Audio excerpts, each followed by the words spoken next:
Where is the wise man? Where is the scholar? Where is the philosopher of this age? Get down! Baltimore!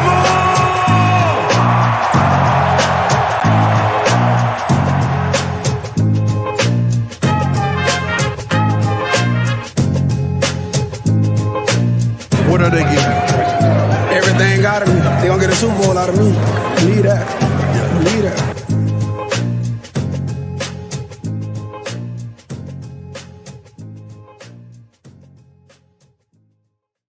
All right, welcome on back to another edition of the Baltimore Beatdown podcast. It is Sunday night, December 11th, 7:13 p.m. My name is Jake Luke, and I'm joined on my screen by Big Game Spencer Nathaniel Schultz. How's it going, pal? Going well. Ravens earn a huge victory, a much-needed victory, and it felt like we've seen so many of those games go awry over the last year or two. And with Anthony Brown in, and you're missing Kevin Zeitler, and the Steelers are able to, through earth, wind, and fire, move the football a couple times and keep moving the football throughout the game. The Ravens go steal one and thwart off Pittsburgh from re-entering the AFC playoff picture and take control of their season in many ways, despite some turbulence along the way, but able to do it, I would say, in a somewhat convincing fashion. While the score might not look that way, for them to be able to do what they did in terms of their core philosophies, running the football, controlling the clock, and playing good defense, turning the football over, was a good win, and it was a tough win, and it was a well-earned victory that they very well could have lost, and many expected them to, including me. Yeah, it's interesting. I think we both did, and I think it does kind of come from that place of, we've been using the phrase waiting for the other shoe to drop and getting into games like that and not getting it done. But I think there's an element of, we were definitely down this week coming into this game. I think a lot of it had to do to the Jackson injury, but I do think there's maybe a little bit of us and the fan base collectively and the media group collectively maybe not seeing the forest through the trees a little bit right now, because as you pointed out on Twitter, what are they, 6-1 in their last 7? They've played in a lot of close games, and they lost a close one to the Jaguars where it kind of did feel like that Murphy's Law game where everything went wrong and Trevor Lawrence is dropping dimes. But other than that, yeah, it hasn't looked pretty, but they have been winning these games. And I think, I think I probably still would have picked them to lose even with that in consideration, just because I'd always picked them to split with the Steelers, and with Tyler Huntley at quarterback, certainly that was always going to be a tough assignment going into Heinz Field. But that's not to bury the lead at all, because Huntley, I thought he played okay in his action in this game, but he took I believe a little power sweep or something to that effect. Running to the right, just gets absolutely cracked by Minkah Fitzpatrick on one of the bigger hits in a big hitting game. Exits the game, goes to the blue medical tent, and then heads to the locker room diagnosed with, or I don't know if he was diagnosed, but the ruling was concussion, dealing with concussion symptoms. So Anthony Brown, preseason hero, gets in there, coming out of Oregon, and, it was pretty much about all you could ask for, if not more, from an undrafted rookie quarterback making his first start, taking his first, or not making a start, but getting his first action in the game, taking his first ever snap from the 1-yard line at one of the more hostile environments in the NFL. He completes a pass there. He does a couple other things, helps facilitate a run game, doesn't make the big mistake, which is really all you can ask for, I think, to that extent. And then he gave you a little bit more. So really just an awesome effort from him, I think, an awesome effort from Greg Roman, which I was talking a little bit about on Twitter. I think, like I said there, that this thing probably has run its course, but there still is value that he brings to this team, I think. And you see that in the rushing game today, where J.K. Dobbins comes back and leads the way for 15 for 120, has a touchdown, looking a little hobbled as well. You get 66 on 13 out of Gus Edwards, and then Tyler Huntley contributed as well, 31 on 9. So, this running game led the way. This defense really led the way. Why don't you talk a little bit about that? Because I thought this was, despite some hiccups, a really big performance by them that they needed to have. Yeah, it's the Ravens formula, and that is why they like Greg Roman, because you can manufacture offense on the ground.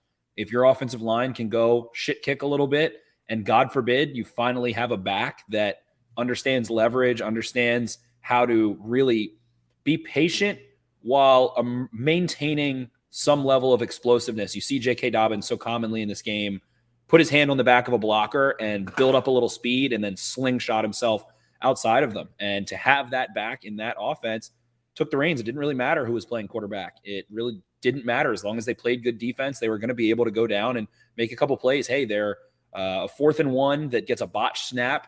And hey, maybe on that final drive, the Steelers couldn't stop them in the run game. So they could have scored more in this game. They had the game wrapped up at a couple points and were playing conservatively in a good way when they needed to, considering who was at quarterback. But that's why you like Greg Roman. That's why you want him to continue what he's doing in many ways. And it's just peculiar to see them be able to, and not for nothing, last year, the run game got cooking late in the year with a lot more guys out and not as talented of running backs, and was able to keep them in games. You make a couple throws here and there, and your offense can score enough points for a really good, expensive defense to make plays like they did and put you in that winning position. And they end up fighting the referees, as they always do, dating back, I believe, over the last 5 years. We have Marcus Mosher, who covers the Cowboys for Locked On Cowboys, and he writes for PFF. I think he's the managing editor of Locked On, or of the Raiders Wire as well. And when you go back and look at the Steelers penalty differential, it's like, if you're a Ravens fan, how long do you spend complaining about the refs when they play the Steelers?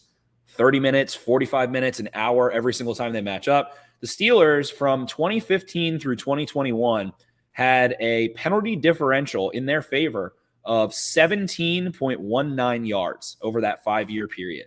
The next closest team was 11 yards. So they are nearly doubling, almost, in that sense, of how much penalty differential they have in yardage. So you always have to fight the referees. They did. You see, several penalties go against the Ravens offensively. You see flags get picked up. Minka Fitzpatrick's hit, you mentioned. I mean, I understand he was a runner, but he launched himself into Tyler Huntley's head. And to watch them go pick that flag up, it was truly just a classic indication of what it's like to go play the Pittsburgh Steelers, particularly in Pittsburgh. So we see them get the run game going. They get the gap game going. And what J.K. Dobbins and Gus Edwards provide in Greg Roman's system specifically, when they start running counter and they start running wrap plays, you're able to see them manipulate the line of scrimmage and set up second-level defenders. J.K. Dobbins and Gus Edwards. Edwards looked more explosive than he has since he returned from injury with the hamstring injury. But you see them press the line of scrimmage and then deviate and then find another hole. And that gets those second-level defenders caught in the wash and allows them to go attack third-level defenders, make DBs and safeties come up and hit. So we see the Ravens able to generate a ton on the ground game because of that. And that is the running IQ. And I know, everybody wants to say hashtag running backs don't matter, but you watched it matter in this game. And the Ravens offensive front, and I say front, including guys like Pat Ricard, Josh Oliver, and Mark Andrews, who were absolutely brick shithouses up front in this game. We see Oliver and Ricard spring a couple runs late, and Ricard make a key block on that game-winning play, but Gus Edwards' 6-yard run on the final drive. So it allows them to always compete when this offense isn't getting in its own way, and it's not trying to be, oh, well, we got to get the receivers involved. Oh, we got to get the quarterback passing the way we want to, all of those kinds of things. When you buy in all the way, and what we've said, sometimes indecision, or a lot of the time indecision, is much worse than the wrong decision. So when you buy into it, you buy what you're selling, and it feels like, people want to be like, oh, well, Lamar Jackson goes down. Why does it look like this when Tyler Huntley comes in? It feels like because they're not second guessing. Are we making Lamar happy? Are we making ourselves happy? Are we making this guy happy? They're just going out and trying to fucking win. So when your defense can play this way, that actually reminds me a little bit.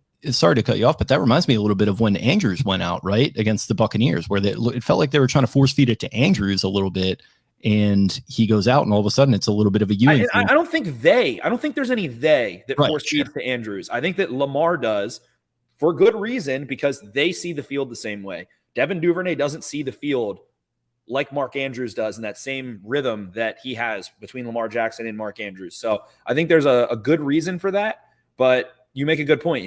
When all of a sudden it's like, all right, well, we've got to get the ball somewhere. We can kind of just run our offense. There's not overthinking, second guessing. The play clock isn't slipping down. I thought the Ravens did a good job pushing the play clock today, being ready at 12 seconds, but draining those final 5, 8, 10 seconds as well, and forcing the Steelers to continue to try to press.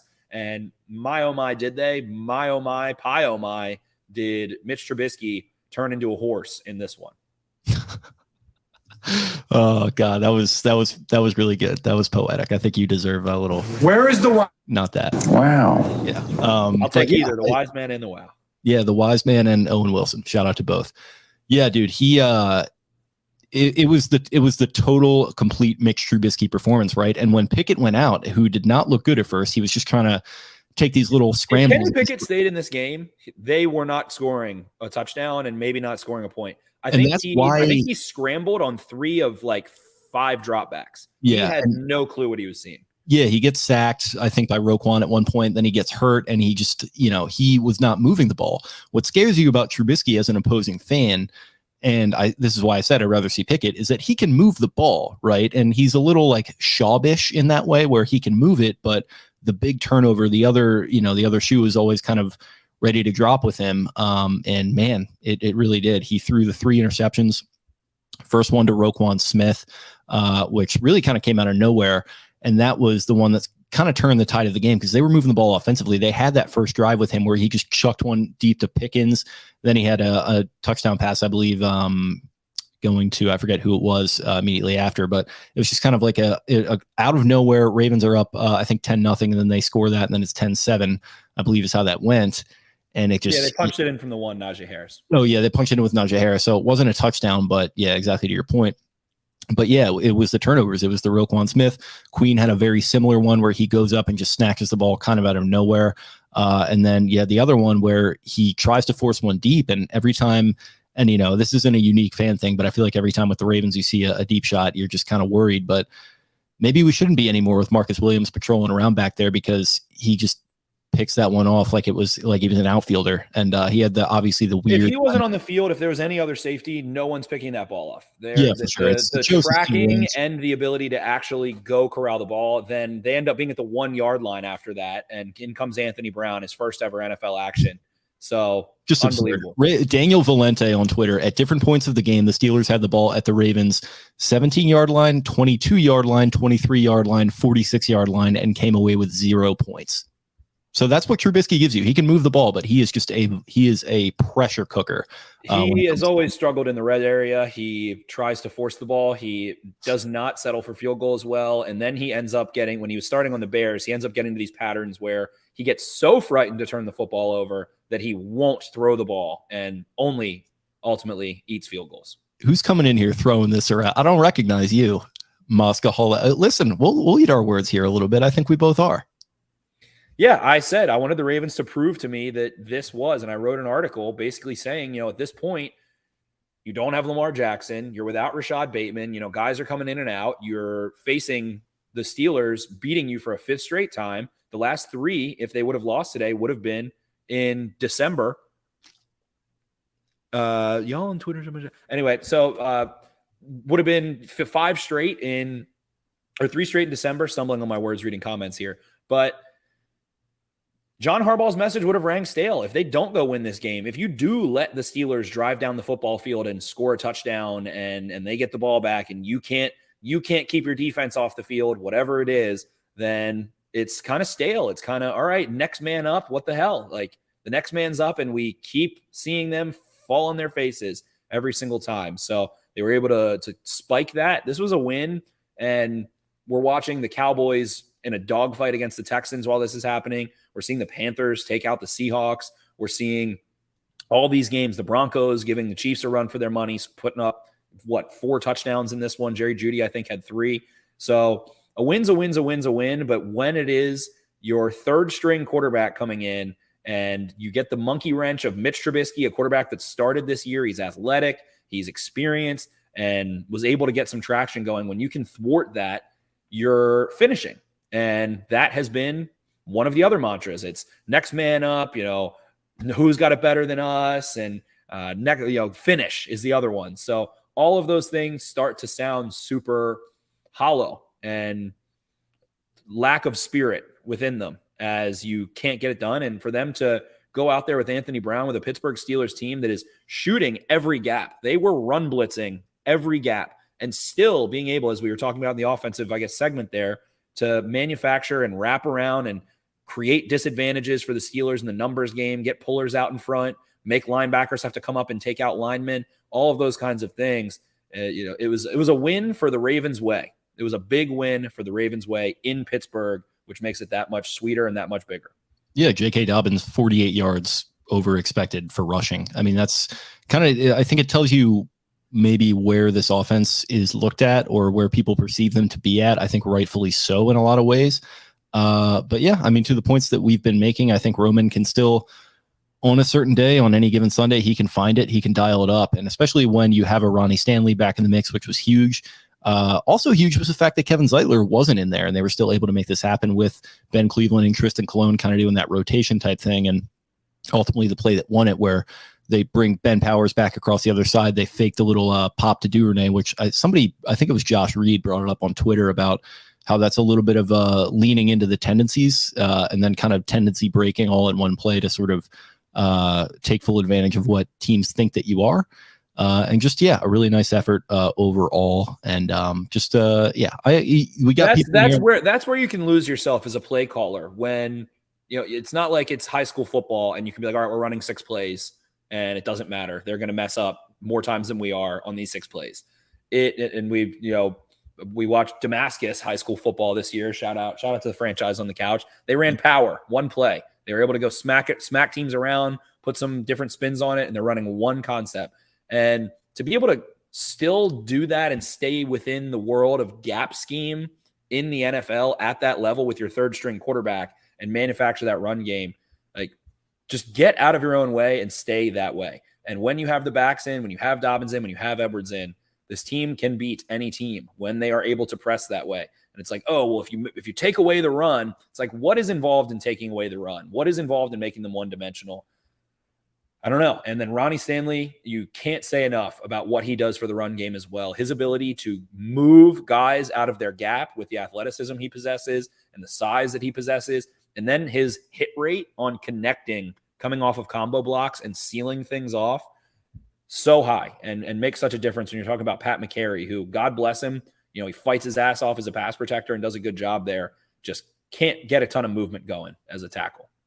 Yeah, and I think as far as breaking that tendency and being able to go to the passing game a little bit, I mean, really more so with Huntley, obviously, but pat on the ass to these receivers today, man. Like, they're not going to get a lot of credit, I think, because there wasn't a ton of production, so I get that, but Deshaun Jackson, Demarcus Robinson in particular, I thought looked really Deshaun good. Jackson was talking that shit on the sideline. He's doing his walk out of bounds thing and is like, come hit me. Yeah, he's talking to Tomlin, I think. Like, he looks like he's been playing in this rivalry for, years at this point, and it was his first game in it. So he's bought in, man. So was Robinson too. Like, Robinson, he signed off the street back in August, and he's like doing his dances with like the kids in the parking lot and stuff. Like, it just seems like everyone's buying in, and these guys are getting good opportunities and taking advantage of them. This is never going to be the high flying 2013 Denver Broncos type offense with wide receivers just, doing the damn thing and breaking records. But if they get in space and, they catch the ball, they can make some plays after the catch. And I think that's what happened today. There was a lot of keying on the run. They helped their quarterback out today. Yeah, they do. Yeah, and their quarterback.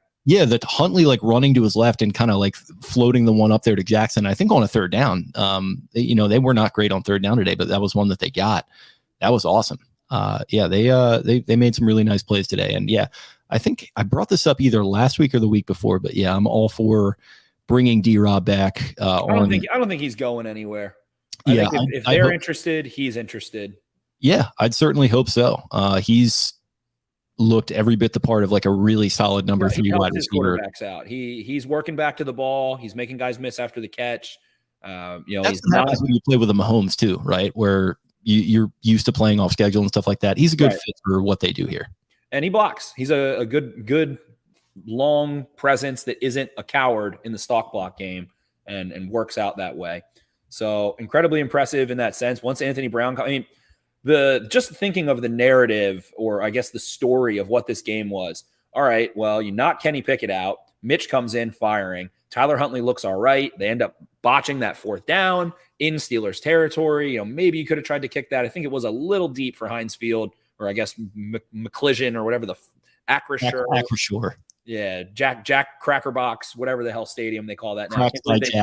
Shout out to Kevin Harlan. Cracked by Jack on the play. He said that like 4 times. He was pretending like Miles Jack was making these huge hits just because you could hear them too.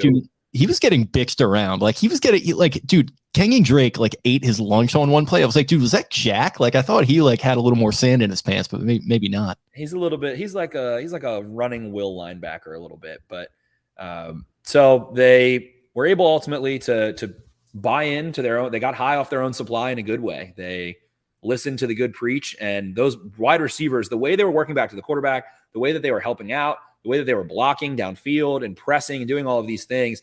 And then we have the video, our boy Garnett kind of floats around of Tomlin saying, we want the dogs, and I want to be able to, I don't want to have to tell them sick them. I want to have to, hold them back instead. And then Harbaugh saying, if you want to come here for stats, we don't want you.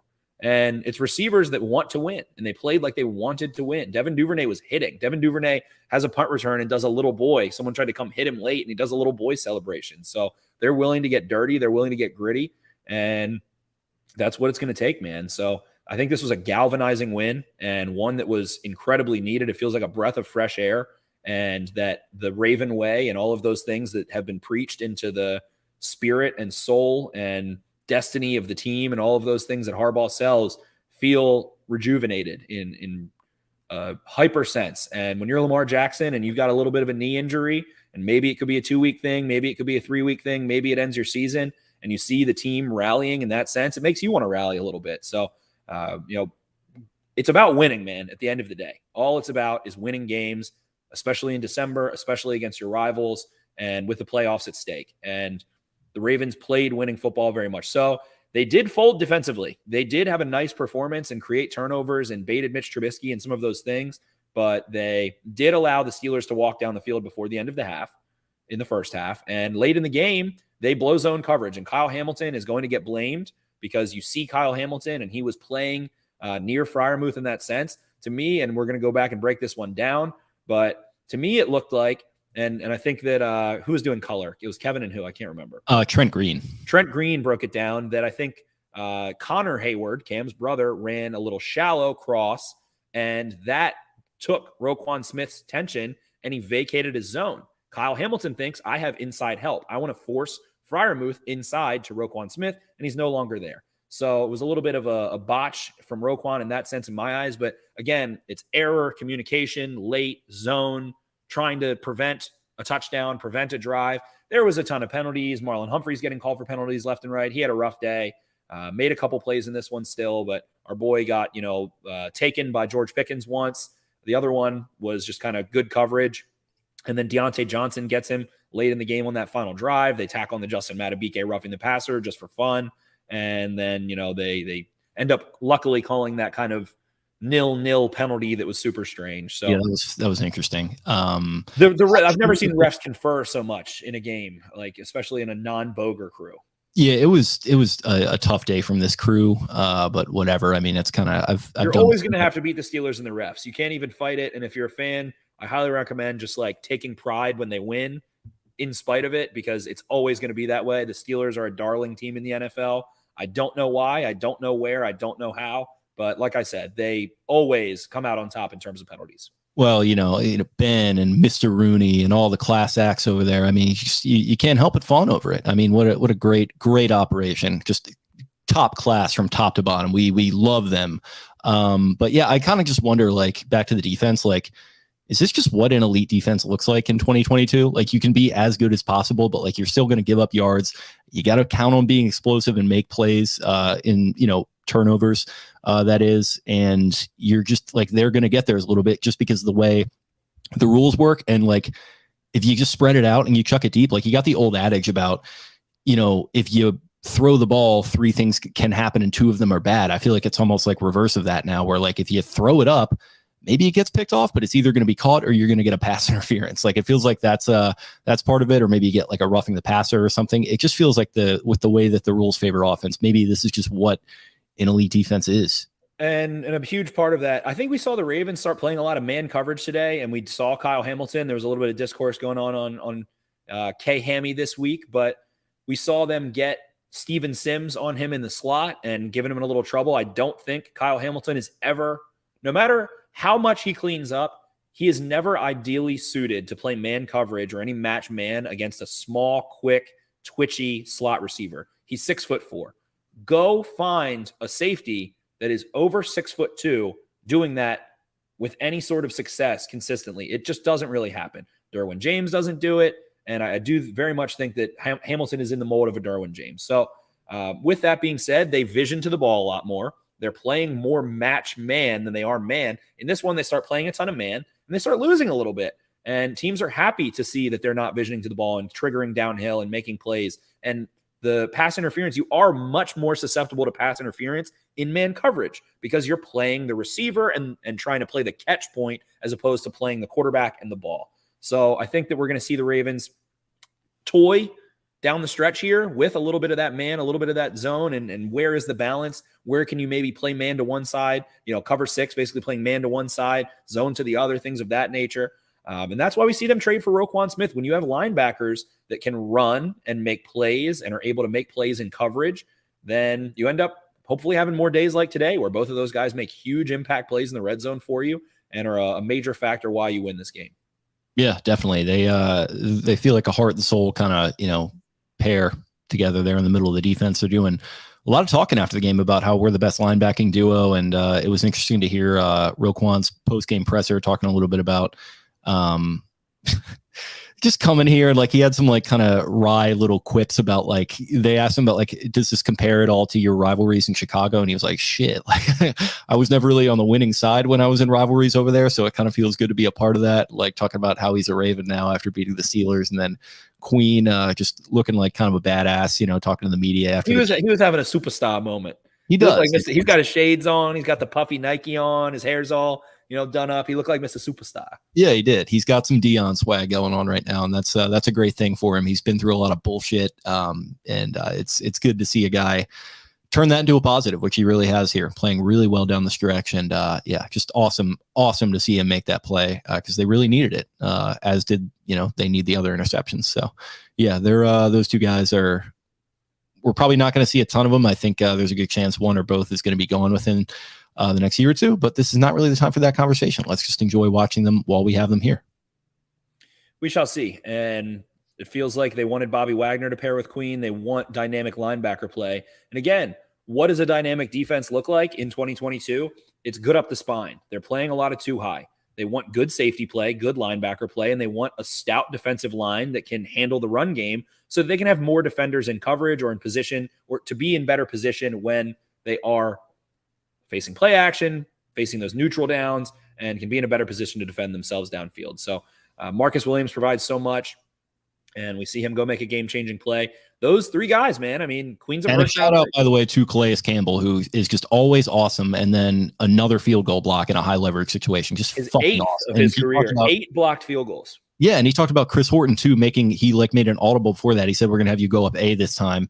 And just use those long arms. And that was really, I mean, when you think about it, like Tucker's field goal obviously was big, but that was kind of the play that I think broke the Steelers back a little bit, because that was the 4th time they got down there and just didn't get anything. That's got to be so demoralizing. That was the snowball that started an avalanche and really just broke their back. Well said. And they got greedy in the red zone. If the Steelers kick off field goals, they win this game probably. And you're forcing Anthony Brown eventually to have to make plays. And instead, you're pushing the ball downfield into, crowded middle of the field coverages where you've got safeties and linebackers patrolling those areas. Mitch does lay one on late, like we said, the little breakdown there where he gets a nice little kind of skinny post to Pat Fryermuth over the middle, but they're strong up the spine. The Ravens defense came to play. The Ravens defense is a premier. They're not elite. They're a premier run-stopping unit.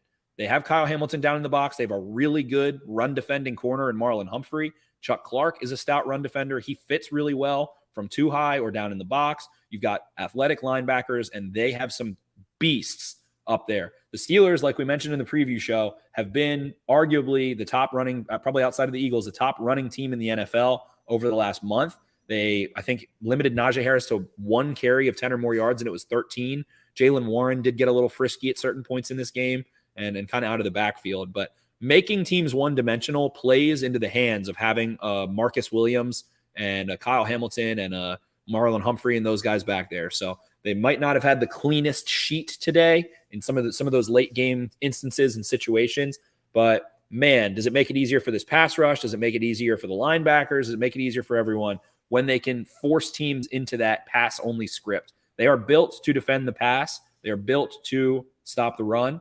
And they're doing a little bit of everything. They're getting pressure, creating turnovers, playing some man, playing some zone. They're blitzing. They're dropping 6, 7. I do think a mistake that Mike McDonald made late in this game, the Steelers are going quick. Mitch Trubisky's getting the ball out before the pass rush can get there. In these red zone late game instances where they are struggling at end of half, I'd like to see some drop 8 at times. Let's really see the Ravens drop everyone off the line of scrimmage, force quarterbacks to hold the ball, go through progressions a little bit more. I think if you want to play a little conservative and you're down there, drop 8, man. Drop everybody off. Make Mitch Trubisky beat you running around, make him get a little anxious, do things like that. So that's something I'd like to see in the red zone in these late game situations. It really feels like they're in a little bit of a no man's land when other teams are pressing and playing clean at the end and have to score. And they're like, all right, we're going to go too high. We're going to give a little cushion. Teams are sharp on these zones. They know what's coming. Mix it up a little bit, drop 8, or hey, blitz the shit out of people a little bit. The Ravens, and you could have been aggressive there too. I feel like, again, they caught themselves in a no man's land where, all right, blitz the crap out of Mitch Trubisky, make him feel some pressure, or drop everyone so conservatively. Instead, it's like this half soft zone, and you're just kind of playing and sitting back, hoping they make a mistake. So I'd say dial it up or tone it even all the way back, even more conservative in the red area on some of those instances. Then your corners can play outside leverage more and take away those kind of fades and one-on-one balls and feel comfortable that way. We see, the Jaguars obviously beat them with that Marvin Jones late touchdown. Maybe if you're dropping 8, then Marcus Peters is just playing outside because he doesn't give a shit if you go inside. So would like to see a little more aggression or even more conservative in that sense.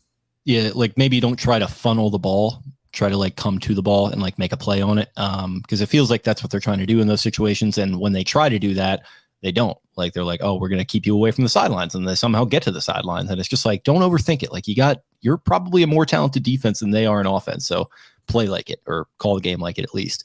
But yeah, I mean, overall, very, very, very galvanizing win. I think we were both pretty down for a variety of reasons that we can and can't get into with this team. But yeah, ultimately, I think a very galvanizing win, 9-4, like you said, a lot better than 8-5. And they were still atop the division. Bengals get the W over the Brownies today. So they're also 9-4 as well. And they're going to keep coming, I think. And it's going to be hard to keep pace with them with Lamar missing more time than probably one more week. But ultimately, you're still in the catbird seat there, and that's huge. You go to Cleveland next week to take on the Browns and the fighting Deshaun Watsons, who Deshaun Watson looks like he's in a fucking SNL skit of himself, like trying to play quarterback. Like he looks really. I think he did. I think he found it out a little bit. From what I saw in the second half, it felt like he was starting to get the timing and rhythm down a little bit. So. I didn't see a ton of it.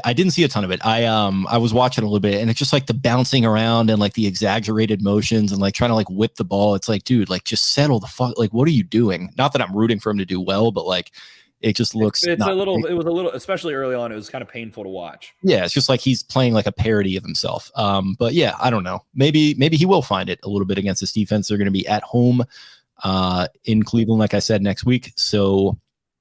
Yeah, that's that's going to be a tough game. They still have a good defense. I think Stefanski's a good coach, and obviously with the uncertainty at quarterback, we heard Harbaugh in the post-game presser talk about how Huntley might actually be fine for that game. Ian Rappaport was like talking on Twitter about how it was like a sure thing because he went into protocol that he wasn't going to play Huntley, but that's only for a Thursday game per Harbaugh, who said that Huntley was like repeating countries like backwards or something. Can you do that? Which I thought was. Come on, that's me. That's a little caveat. It's the most Harbaugh thing of all time. But like he was in the concussion protocol. Maybe let's like just tone it down and let the doctors. Spell Antarctica backwards. Yeah, it's like okay, what are we doing here? But we'll see. I mean, if he can go, that's I think pretty big. But it's going to be a tall task either way to go on the road and get another W here in the division. So we'll see what happens. But no matter what happens, this was a massive, massive win today. Gives you a lot of breathing room. It does. And the galvanizing win headed down the stretch. I mean, this season is coming down to what the NFL wanted when they scheduled the year. It's going to be Ravens-Bengals for the division. If the Ravens win one more game, they are in the playoffs. They will be fine. They will be in the dance. whether that's against the Browns, whether that's against the Falcons. They're going to win one of those two games. We'll see what happens when they play Pittsburgh a second time. Kenny Pickett didn't get enough reps to feel good about being able to go back and correct things on film for the looks they were giving him. They mixed up what they were doing to him versus Mitch. So I like them in that Steelers matchup, but the season is going to come down to, and really the AFC North division is going to come down to, as the NFL wanted, it is TBD on the schedule because it is going to be a primetime game in Cincinnati. Maybe I'll make a little trip for that one. Maybe I'll go get some chili for that one.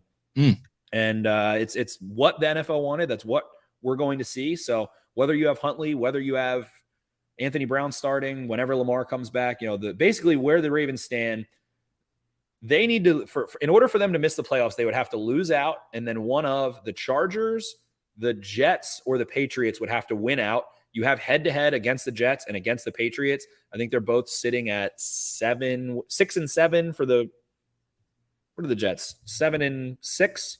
Jets are like 7-6 right now, I think. Okay, maybe I'm wrong. Maybe the Jets then would have to, the Ravens have to win 2 to disqualify the Jets. Ultimately, if the Jets win out. So I believe they're going to want to, but the Jets, so they just lost to Buffalo. They go to Detroit next week, I think. They're 7-6 right now, so they're really going to have to turn it on here. They go. No, the Ravens. They have to win out, and the Ravens would have to lose out because 10 wins. Whatever. Yeah, you got Jets. My math is messed up. Whatever. Okay, so the Jets play Detroit in New York. They play Jacksonville in New York. Then they go at Seattle, at Miami to close the year out. So they need to go undefeated there. The Chargers need to win tonight against the Dolphins, and I think they're 6-6. So I mean, they still could get to 11-6, and then the Patriots are 6-6 as well, maybe 6-7. So whatever. Ravens basically just win one more game, and if you're at 10 wins, you're in a good spot. So pretty unlikely in that department. So with Ronnie Stanley healthy, with J.K. Dobbins looking, I don't want to say healthy, but looking good, and Gus Edwards looking good, if you can just keep that intact until you get to play the Bengals in Week 18, you can win any game, and I really think in this AFC, you can beat any team. If Lamar can get back integrated a little bit and feel a part of the winning formula and feel a part of the rhythm and the timing and everything like that, and they can get out of their own heads and out of their own asses and just play what they want to play, buy in. And I'm going to keep going back to Jim Caldwell. It's the 5th or 6th time now. Terrell Suggs goes into Jim Caldwell's office, the 2012 Super Bowl season, and says, we don't care what you call. We've got your back. Stop worrying about who's getting the ball. Stop worrying about what receivers are getting targeted. Buy in, make the decision, and put the effort forth. Be decisive, be certain as a team that can run the ball highly effectively, and you will be a shit kicker offensively, especially when Lamar Jackson comes back. So maybe, hopefully, I don't think he's going to come back and feel as sprightly. I don't think Lamar Jackson's really felt sprightly as a runner all year. Has his missed tackle and broken tackle rate super down, but just pick and choose your moments a little bit there, here and there. Don't force it, and you're going to be good to go. So feel good about this team. Feel good about the direction. Do I think they win the Super Bowl? No. I think they still don't quite have the horses and aren't, as balanced as a team like the Eagles is, but you can make some noise. You can go win a playoff game. You can go take another monkey off your back and feel good. And, it is ultimately a random game where anything truly can happen. The Texans can give the Cowboys the biggest run for their money possible. The Tennessee Titans in 2019 can come into Baltimore and blow you out a little bit. So anything can happen. Just buy in to what your ideals and philosophy are and stop questioning yourselves. Greg Roman needs to write on every game plan, believe in yourself, believe in the plan. Yeah, it feels like they are kind of starting to lean into that too, or maybe they have been all along, and we as a fan base or a media collective or whatever, thing we fall into, maybe we're the ones that have just kind of lost sight of that because goddamn, they look united today. And you hear Calais Campbell talking about J.K. Dobbins, like tearing up almost, coming back to the game and feeling as emotional as he did. And it reminds you a little bit watching him out there running hobbled on like 75% of a gas tank and watching Gus Edwards out there, watching Ronnie Stanley out there. Man, it fucking reminds you that they are still not out of that just vortex of injuries they were dealing with in 2021. They're still not all the way back. Maybe they won't get there by the end of 2022, but man, it's give them a little kudos, give them a little cheers for the effort that they're putting forth to get back on the field, to stay in, to go back and go beat the Steelers in Pittsburgh facing losing 5 in a row, facing letting the Bengals take control. You got to appreciate that. You have to appreciate today. If you can't appreciate a win like today with Anthony Brown at quarterback, running the football, creating turnovers, and getting it done at the end of the game when you needed to, then I don't know what you're watching the sport for, and I don't know why you're a Baltimore Ravens fan. Yep. And I guess that is as good a note to close it out on as any. You got anything else? Just unbelievable effort from that front and those backs, and running backs matter. They do. God damn it, they do. Watching fucking 70% J.K. Dobbins doing the I have to poop run on the way to the end zone today was that was quite something. And it was just a great effort in all seriousness from everyone associated with this organization. Great job. So I guess that's all we got. Thank you guys for tuning in to what was undoubtedly a much more fun episode to record than the one from a couple days ago. I think we're maybe back on our bullshit a little bit. I think it's going to be more fun going into Cleveland, which who knows what's going to happen in that game, but you're playing with a little bit more house money. So good to see. Thank you guys as always for listening. You can find us on Twitter at Podcast Beatdown. You can find me at Jake Luke. That's LOUQUE. Spencer is at Ravens 4 Dummies. That is the number 4 in the middle there. Great win, fun team. Let's enjoy it, and we'll talk to you guys later in the week. See ya. Arrivederci. Where is the wise man? Where is the scholar? Where is the philosopher of this age? Get down! Baltimore!